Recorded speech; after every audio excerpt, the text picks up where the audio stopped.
Haleluya. Tuhan bersamamu dan bersama roh. Inilah Injil suci menurut Matius.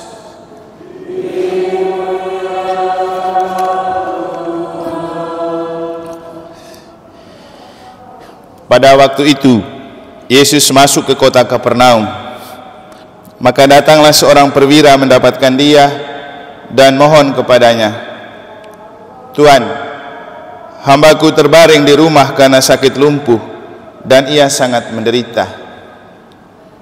Yesus berkata kepadanya, "Aku akan datang menyembuhkannya." Tetapi perwira itu menjawab, "Tuan, aku tidak layak menerima Tuan di dalam rumahku. Katakan saja sepatah kata, maka hambaku itu akan sembuh. Sebab aku sendiri seorang bawahan, dan di bawahku ada pula prajurit. Jika aku berkata kepada salah seorang prajurit itu, 'Pergi,' maka ia pergi. Dan kepada seorang lain lagi, 'Datang,' maka ia datang. Ataupun kepada hambaku, 'Kerjakanlah ini,' maka ia mengerjakannya." Mendengar hal itu, heranlah Yesus. Maka ia berkata kepada mereka yang mengikutinya, "Aku berkata kepadamu, sesungguhnya iman sebesar ini tidak pernah kujumpai pada seseorang pun di antara orang Israel.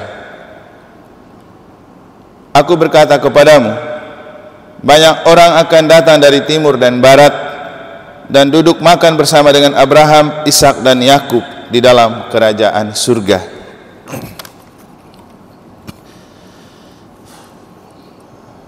Demikianlah sabda Tuhan. Terpujilah Kristus. Para suster dan Bapak Ibu saudara-saudari, dari kisah seorang perwira yang telah kita dengar dari Injil, kita diajak untuk menemukan sikap apa yang perlu kita bangun atau kita ekspresikan agar Tuhan itu heran atau kagum dengan kita. Namun sebelumnya kita juga perlu membedakan antara dua hal yang beda tipis tapi seringkali kita abaikan, yaitu rasa heran atau rasa kagum dan rasa kaget. Heran atau kagum itu sebuah perasaan yang muncul ketika kita menemukan sesuatu yang tidak pernah kita bayangkan terjadi, sesuatu yang positif, hal yang membuat kita heran atau kagum. Seperti Yesus menemukan seorang perwira yang punya jabatan hebat, tapi punya iman yang besar. Dan dia pakai iman itu untuk melayani hambanya yang sakit. Memang pantas dikagumi. Tapi juga ada rasa kaget. Rasa kaget itu ketika kita menemukan sesuatu yang tidak pernah kita duga bisa terjadi untuk sesuatu yang mengecewakan. Mungkin dua pengalaman ini bisa menjadi sebuah contoh untuk kita membedakan rasa kagum dan rasa kaget. Beberapa hari lalu ketika saya share di grup fungsionaris pastoral dan beberapa lingkungan yang di dalamnya saya ada, termasuk Santo Paulus, pengumuman tentang bahan pendalaman AAP itu di lingkungan Santo Paulus ada salah satu yang merespon, "Siap hadir jadi fasilitator Romo." Dan saya lihat hari ini juga dia ikut misa karena nanti ada pembekalan. Saya kagum dan heran, tidak pernah terjadi di negara selama 8 tahun saya bertugas. Ketika kita ada cerita dan berita seperti itu, orang langsung menawarkan diri. Tidak pernah kan Bapak Ibu? Yang ada orang mau menghindar. Rasa kagetnya begini. Kemarin ketika selesai misa, saya dikabarin oleh Pak Bayu bahwa teman-teman paduan suara KOR paroki itu tidak siap untuk KOR di Natal bersama. Saya kaget. Kenapa? Mereka ini orang yang kita kagumi karena dianggap suara terbaik di antara 800 umat negara. Dan ketika teman-teman gereja lain meminta kita untuk KOR, itu karena mereka tahu kita lebih dari mereka, kita punya sesuatu, kita gereja besar. Tapi sayang sekali dengan pelbagai macam alasan orang menolak. Kaget saya. Padahal kita itu hebat, bisa melatih orang lain, bisa nyanyi di mana-mana. Kalau pesta nikah Bapak Ibu, semua orang semangat untuk menyanyi. Karena apa? Mungkin dibayar oleh orang yang menikah. Tapi kalau yang pelayanan seperti ini, orang banyak alasan. Kaget saya. Bagaimana supaya orang kagum dengan kita? Supaya tidak selalu kaget dengan kita. Padahal orang itu prinsipnya susah dapat peluang untuk kita tampil di publik. Tapi ketika ada kok kita menolak, padahal kita bisa. Ini masalah terbesar dan terberat dalam hidup menggereja dan beriman kita. Bapak Ibu, ketika kita berbicara tentang gereja sinodal dan gereja itu menjadi sakramen bagi dunia dan diberikan kepercayaan seperti ini kita menolak, bagaimana kita bisa menjadi sakramen bagi dunia?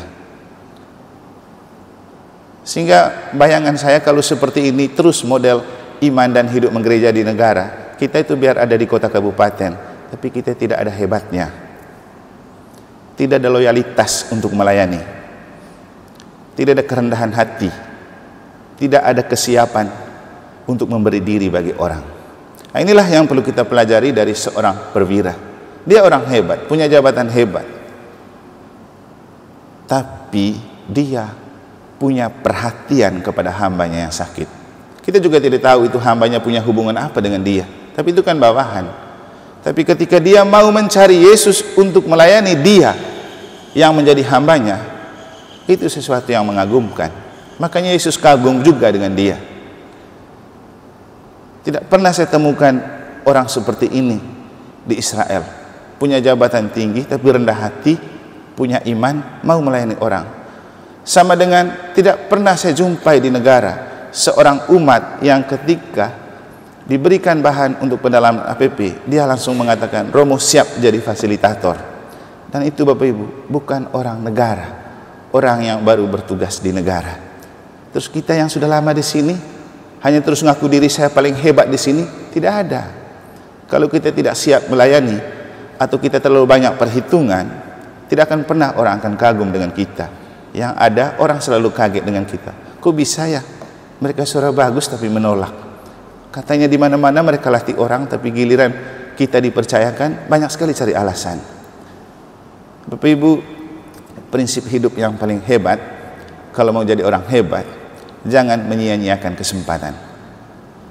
Apalagi ketika orang memberikan kita kepercayaan, itu orang pilih karena orang melihat kita punya sesuatu. Jangan menolak. Terima itu dengan rasa syukur, jalani itu dengan kepercayaan, nanti Tuhan akan membuat kita sempurna dalam penampilan. Jangan pesimis dengan kemampuan sendiri, jangan pasrah sebelum bertanding. Kita semua hebat, kita semua manusia yang sama. Yang beda adalah ada orang yang punya kerendahan hati untuk mengandalkan iman, tapi ada orang yang merasa diri hebat dan tidak mengandalkan iman. Itulah yang dapat kita pelajari dari seorang perwira. Lagi-lagi, kalau mau menjadi seorang pribadi yang membuat Tuhan heran dan kagum, rendah hatilah, siap melayani, jangan lupa beriman. Semoga Tuhan memberkati.